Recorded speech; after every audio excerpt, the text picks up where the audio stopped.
55 55 اور 95 ہر عمر کے لیے یکساں مفید مفاد عامہ کا علم بردار. ضرور سبسکرائب کریں، لائک کریں، شیئر کریں اور بیل آئیکن پریس کرنا نہ بھولیں. ربانی دا اسکالر یوٹیوب چینل.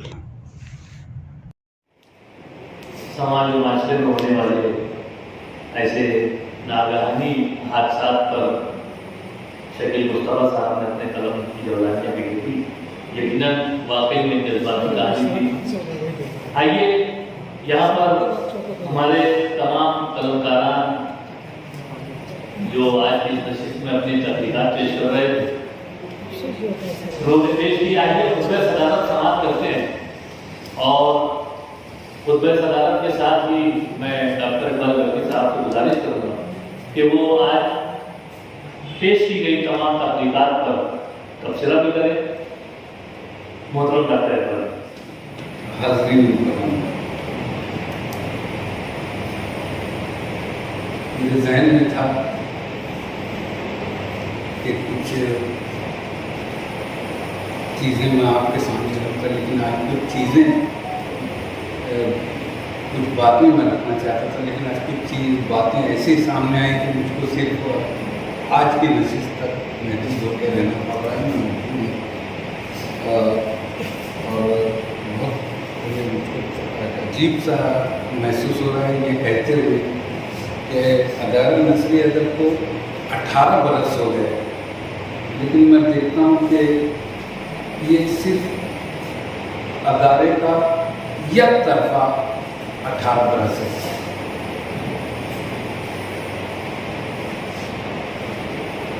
جو کہانیاں یا جو افسانیات پیش ہوتے رہے ان کو جس قسم کی بحث ہوتی رہی، اس میں خاص طور سے جسے ماسٹر صاحب کی ایک کہانی تھی شہزادی کا چیتا.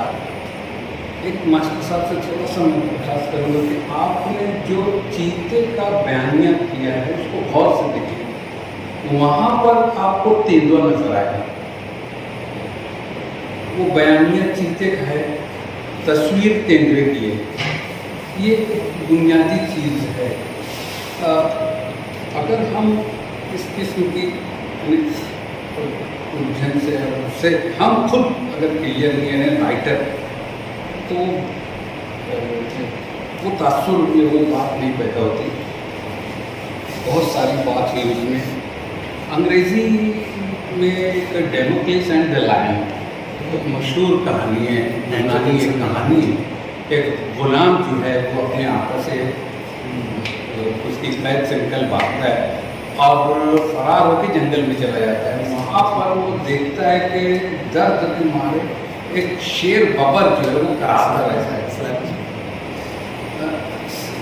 سلیبس میں آ گیا. ہاں وہ ہے وہ کہانی ہے. میں میرے فائنل لیسن میں پڑھا ہے وہ مثال کا پڑھتا ہوں. ہاں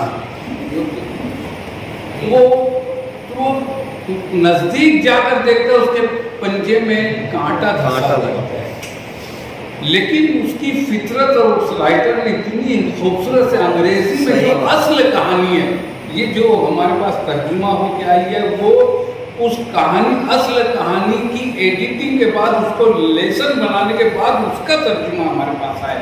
یہ وہ تیسری چوتھی شکل ہے. اصل جو اس کی کہانی ہے وہ دیکھنے سے تعلق ہے کہ وہ اس کا جو جھجک ہے کہ میں شیر کے پاس جاؤں یا نہ جاؤں. ایک انسانی جذبہ کے یہ درد سے کرا رہا ہے، ایک انسانی خوف کی یہ لائن ہے کہ یہ مجھ کو چھوڑے گا نہیں. کیسے ویسے ہمت کر کے جاتا ہے، دور سے ہاتھ بڑھاتا ہے اور وہ کانٹے کو پکڑ کے کھینچ لیتا ہے اور وہاں پر شیر کی فطرت جو درد کے مارے جب کانٹا نکلتا ہے تو بلبلاتا ہے، پنجہ مار دیتا ہے. بہرحال وہ بچ جاتا ہے. غلام کو لگتا ہے لیکن اس احسان کا بدلہ وہ کبھی نہیں ہوتا. اس غلام کو پکڑا جاتا ہے کہ بھاگ گیا تھا، اس کو لایا جاتا ہے اور ایک پنجرے میں ایک ایسے کنویں میں ڈالا جاتا ہے جس کے اوپر وہ ایرینا ہوتا ہے جس کے اوپر بیٹھ کر تماشا یا وہ مالک آقا اس کے دوست سب تماشا دیکھتے ہیں کہ بھوکے شیر کے اس میں سامنے اس کو ڈال دیے گئے.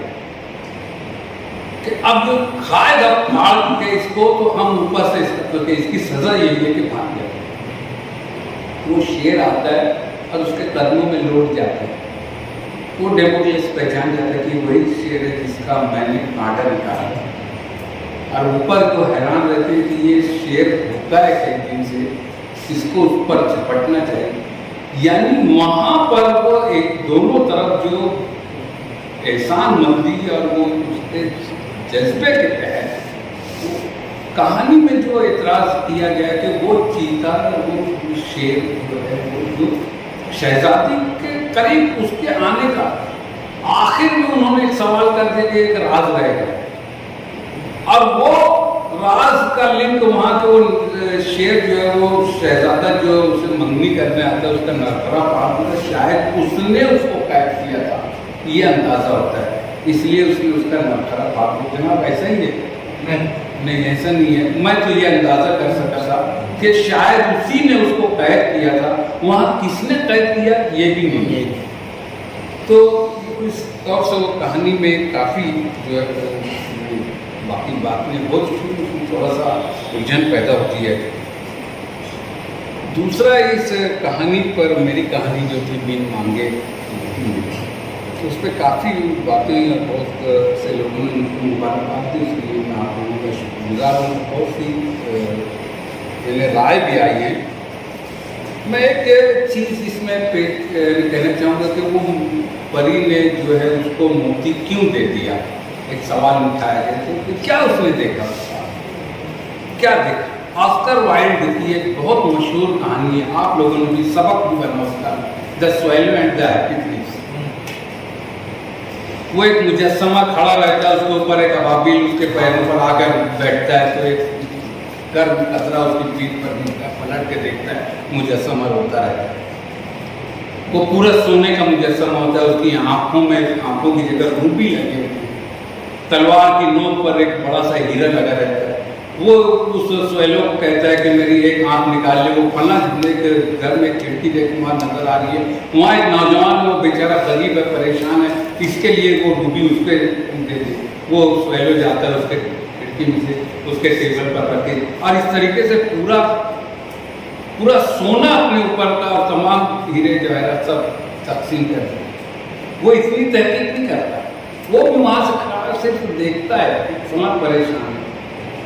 اور جب وہ ٹوٹ کے گرتا ہے صبح جب خاطروں جھاڑو لگانے آتے ہیں اور اسی وقت خدا فرشتوں کو بھیجتا ہے کہ زمین سے کوئی قیمتی چیز اٹھا لا تو خاطروں اس ٹوٹے مجسمے کے سارے ملبے کو جو ہے جھاڑ کر کنارے کرتے رہتے ہیں اور فرشتے اس میں سے اس کا دل نکال کر لے کے پہنچ جاتے ہیں کہ اللہ یہ سب سے قیمتی چیز ہے. جو انسانی ہمدردی سے لبریز تھی وہ کہانی. یہاں پر میں نے اسی چیز کو کہ وہ پری جانتی ہے کہ اس کے ساتھ کا دل دشواری اور یہ کیا کر رہی ہے یہ ذہین لڑکی. ایک جملہ میں نے اس میں شروع میں دیا یہ اعتراض کہ وہ گاؤں ڈیولپ نہیں ہو اس میں کھلا گاؤں بڑا ہو گیا تھا. ایک دم کھلا جملہ ہے. اس کا گھر چھوٹا ہی تھا وہ نہیں بڑا ہوا لیکن گاؤں بڑا ہوا. اب بعد میں اس لڑکی کے اکاؤنٹ میں روپے جمع کر دیا. یہ بھی کھلا اس میں جملہ ہے. دوسری ایک چیز جو میں کہنا چاہتا ہوں یہ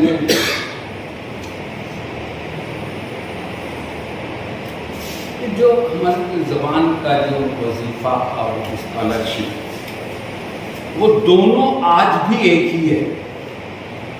اس میں فرق نہیں. اس زمانے میں بادشاہوں کے یہاں سے جو اس وقت اردو اور پرشین کا اتنا رواج تھا کہ انگریزی اتنی رائج نہیں ہوئی تھی. اور ہم لوگ انگریزی کے گریجویٹ ہیں. ہم لوگ اچھی طریقے سے آج بھی جانتے ہیں کہ ہر سال ایڈوانس لرنر سے جو ڈکشنری آتی ہے. امتیاز بھائی کتنے الفاظ کا اضافہ ہوتا ہے ہر سال؟ 500 سے زائد کا الفاظ کا ہر سال کم سے کم 400 الفاظ اس میں پڑھے ہوئے ہوتے ہیں.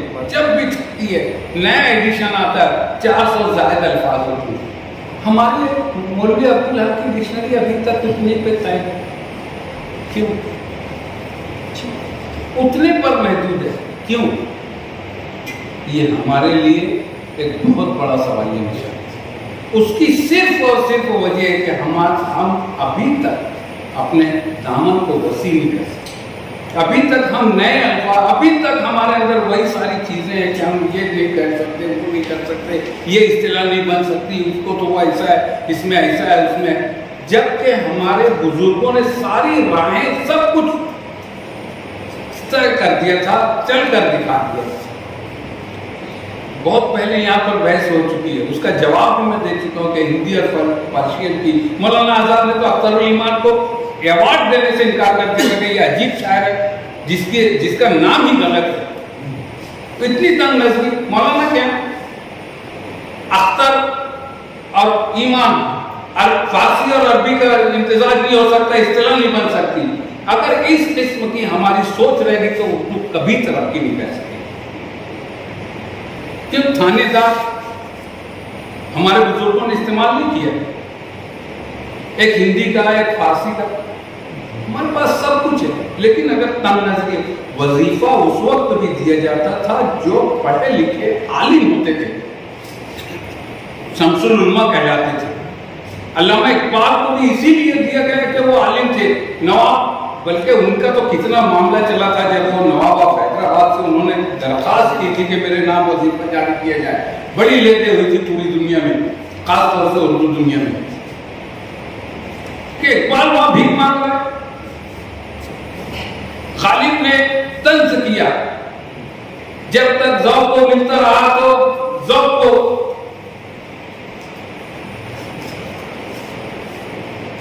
پر طنز کرتا اور خود اس کی جدوجہد کرتا، یہاں تک کہ انگریز سرکار سے بھی انہوں نے درخواست کی، جو کلکتے کا سفر ہے کاہے کے لیے، کوئی حکومت مانگنے نہیں گئے تھے، یہ وظیفہ مانگنے گئے تھے کہ یار دو کچھ مجھ کو کھانے پینے، عالم ہوں میں، فارسی پڑھاتا ہوں، فارسی پڑھا سکتا ہوں۔ صرف وہ کالج میں بلایا گیا تھا فارسی کے پڑھانے کے لیے، صرف وہ پرنسپل اٹھ کر نہیں آیا تو واپس چلے گئے، یہ ان کی اپنی انا تھی۔ لیکن بہرحال وہ بھی، انہوں نے بھی دروازہ کھٹکھٹایا۔ جو پڑھا لکھا ہوتا تھا، آج جو پڑھ لکھ رہا ہے یا پڑھا لکھا ہے اس کو اسکالرشپ دیا جا رہا ہے، اور آج یہ لفظ بہت عام ہو چکا ہے، ہم اردو میں اس کو کیوں نہیں شامل کریں؟ کب تک اس طریقے سے؟ انگریزی آج پتھراؤ اور گھیراؤ کو استعمال کر رہی ہے، ہم انگریزی کو لینے کو اس طرح کر رہے ہیں، کیا قیامت کیا آ جائے گی اس کو اگر ہم اردو میں استعمال کریں؟ اسکالرشپ استعمال ہوتا ہے اور جس بنیاد پر استعمال ہوتا ہے اس کو ہر کوئی سمجھتا ہے، پڑھو لکھوں کو ہی دی جاتی ہے۔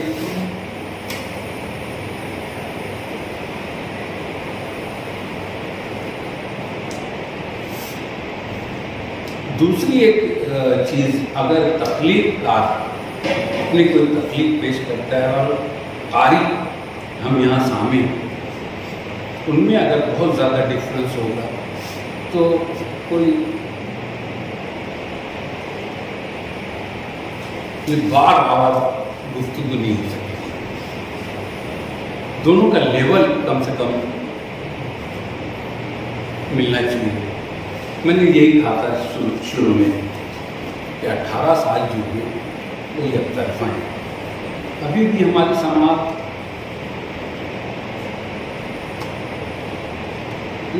بعض باتیں ایسی سامنے آتی ہیں کہ حیرت ہوتی ہے کہ 18 سال کی سماعتوں کے باوجود یہ کہاں نظر آتی ہے۔ یعنی یہ تھوڑا سا مجھ کو، میں فیل کیا اس کو کہ وہ لیول ہمارا وہاں تک کہ نہیں پہنچ سکا، اور ابھی بھی ہم لوگ یعنی اچھا ہم اپنے نصابوں میں بھی پڑھنے کے بعد بھول جاتے ہیں کہ فینی دا ویلفل پرنسس، یہ وہ جو کہانی ہے، وہ جو پری کو تلاش کرتی رہتی ہے، وہ اس کو وہ ایک لڑکی کی ہی شکل میں ملتی ہے، اس کی جیسی، صرف اس کی وہ آنکھ دیکھتی ہے تو وہ اس سے متاثر ہوتی ہے، اس کی آنکھ کچھ عجیب ہے، ہم لوگوں جیسی آنکھ نہیں ہے۔ بعد میں اس کو سمجھ میں آتا ہے کہ وہ تو پری تھی وہ لڑکی جو مجھ کو ملی۔ اب اگر اردو میں اس قسم کی کہانی کو یہ رواج اگر ہم لینے کی کوشش کریں تو ہم کو تھوڑا سا انتظار کرنا پڑے گا کہ ہمارا لیول بڑھا سکے جائے. یہ عرفان بھائی صدیقی کی اور شکیل مصطفیٰ کی دونوں کی کہانیاں جو ہیں وہ دیکھا جائے تو تامس ہارڈی کا Tess of the d'Urbervilles بہت مشہور ناول ہے. برطانیہ میں دو تحریک بہت مشہور ہے, ایک رومانی تحریک اور ایک وکٹورین تحریک جو ہے. رومانی تحریک تقریباً شروع ہوئی تھی 1792 سے لے کر 1832 تک کے آخر میں رومانی تحریک, اور اس کے رائٹرز آپ جانتے ہیں اچھی طریقے سے کہ وہ کیا کہاں کر کے کیسی تخلیقات پیش کی گئی. اور اس کے بعد جو وکٹورین ایج شروع ہوا تو اس میں ایک طرف ادب کا یہ حال ہے کہ اس میں ذہنی سطح حد سے زیادہ اونچی ہو گئی ہے. رومانی تحریک میں جذباتی سطح بہت زیادہ تھی. آج بھی ہمارے یہاں رومانی ادب جب بولا جاتا ہے تو عام طور سے عام قاری وہ سمجھتا ہے کہ ایک نوجوان لڑکی سے جو عشق چلتا ہے وہ رومان ہوتا ہے, جبکہ رومانی تحریک میں کہیں بھی اس کا تصور نہیں. طاہر انہوں نے اس کی اسٹڈی کی ہے, مجاز کے مقاصد پر جو سیمینار تھا ہم لوگوں نے اس پر مقالہ پڑھا ہے. آپ رومانی پیریڈ کی اسٹڈی کریں, اس میں کہیں بھی یہ چیز نہیں. ہمارا ابھی تک اردو ادب اس سطح پر نہیں پہنچ سکا کہ رومان کہا کس کو جاتا ہے. ہم ابھی تک اس وقت جب وکٹورین پیریڈ شروع ہوا انگریزی ادب میں تو اس کو ادھر دوسری طرف صنعتی انقلاب آ چکا تھا. صنعتیں تیزی سے پھیلتی چلی جا رہی تھی جس کی وجہ سے وہاں پر جھوپڑ پٹیوں کا, اور جھوپڑ پٹیوں میں سب طریقے کے مسائل ہوتے ہیں, ہم دیکھ رہے ہیں وہاں سارے مسائل تھے. اور اس قسم کی کہانیاں اس وقت تخلیق کی گئی. اگر یہ اس قسم کی کہانیاں تو کوئی بری بات نہیں. اب اگر لندن کی ہسٹری دیکھی جائے اور مالیگاؤں کی ہسٹری دیکھی جائے تو بہت ڈیفرنس ہے. اس کی آبادی کو کئی صدیاں بیت چکی. ہماری آبادی کو 2 صدی کو ڈھونڈیں گے تو ملے گی نہیں. 2 صدی کی تاریخ نہیں ملتی. اگر اس کم عرصے کی تاریخ میں اس قسم کی تحریریں لکھی جائیں تو کوئی مایوس بات نہیں ہونا چاہیے. یہی تحریریں کل ڈیولپ ہو کر آگے بڑھیں گی اور اس کی بنیاد پر نئے رائٹر کھڑے ہوں گے. انہی میں سے لکھتے لکھتے کوئی ہارڈی جیسا ناول نگار کھڑا ہوگا جو ٹیس آف دی ڈی اربر وائٹ جیسے ناول لکھ سکے گا. کوئی بری بات نہیں. یہ ایک طاہر کا ایک سوال جو آیا تھا اس پر یہ عرفان بھائی کے تعلق سے کہ وہ خاص طور پر انہوں نے نثری ادب کے تعلق پوچھا تھا کہ یہ اجازت ہونی چاہیے ہم کو. دیکھیے ایک بچہ چلتا ہے تو لڑکھڑاتا ہے, لیکن آدمی مضبوطی سے قدم رکھتا ہے. اسی طریقے سے جب کوئی قلم کار لکھنا شروع کرتا ہے تو ہر قسم کی دشواریوں سے جوجھتا ہے. ایک اسٹیبلشڈ رائٹر میں اور ایک نئے رائٹر میں, عرفان بھائی جیسے رائٹر میں کچھ نہ کچھ تو فرق ہوگا. اور طاہر ایک اسٹیبلشڈ رائٹر ہے. اگر وہ اس قسم کا ایک نئے نوآموز سے سوال کرے گا اور اس پر سوال کرے گا, طاہر کے اس وقت میں نے مجھ کو تھوڑی سی حیرت ہوئی کہ طاہر اپنے آپ کو تم دیکھتے آپ اور عرفان بھائی کس سے اور ان سے بیچ میں موازنے کی کوئی جگہ نہیں ہے. آپ ایک اسٹیبلشڈ رائٹر ہو, مستند مانے جاتے ہیں, تو آپ کو گراؤنڈ بنانے کی اور اس طریقے سے اس کی ضرورت تھی اور اس طریقے سے سوال کی بھی ضرورت نہیں تھی. آپ لوگوں نے مجھ کو بہت اطمینان سے سنا. کچھ باتیں اگر آپ لوگوں کو گرا گزری تو میں اس کے لیے معذرت چاہتا ہوں, لیکن میں تھوڑا سا جذباتی ہو گیا تھا. بہرحال بہت خوش شکریہ. آئیے میں رسم شکریہ ادا کرنے کے لیے ادارہ نثری ادب کے نائب صدر محترم عتیق شاہان سے گزارش کرتا ہوں میں تشریف لائیں اور رسم شکریہ. آج کی کامیاب نشست ہے جس کی صدارت اقبال برقی صاحب جو ادارے کے ہی نائب صدر ہیں ان کی صدارت میں ہوئی, اور ساتھ ہی ساتھ انہوں نے ایک کہانی بھی پیش کی. اس لیے ادارے کی جانب سے ان کا شکریہ ادارے کے ہیں لیکن شکریہ ادا کرتے ہیں. اسی طرح سے ماسٹر صاحب ہمارے درمیان میں آئے اور